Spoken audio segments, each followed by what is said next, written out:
you've talked about OMS a few times. Like, how important is the linkage between the order management system and the allocation system Good in what we're question. discussing?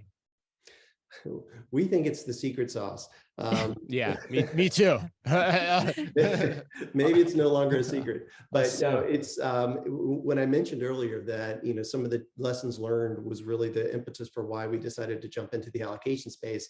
That was really it. We believed that order management can make better allocations, it can make the allocation system smarter, and vice versa. right. The insights that we That's the can unlock. glean from how the inventory is intended to be used and should be best used also makes order management decisions. So there's a nice little yin and yang, type relationship there that needs to be maintained. And that's not necessarily just a transactional, type model where we look at the output of an allocation system.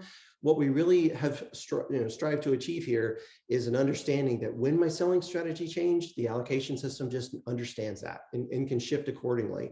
When my merchandising teams are trying to make different decisions to better manage my supply, likewise, the order management system is aware of that and at least understands as a starting point how that supply is intended to be leveraged, and can, at that point, it owns the decision to kind of break those rules if that's the right thing to do for the customer and the consumer experience. But we need to achieve some level of alignment if we're Right. really going to keep those systems in lockstep.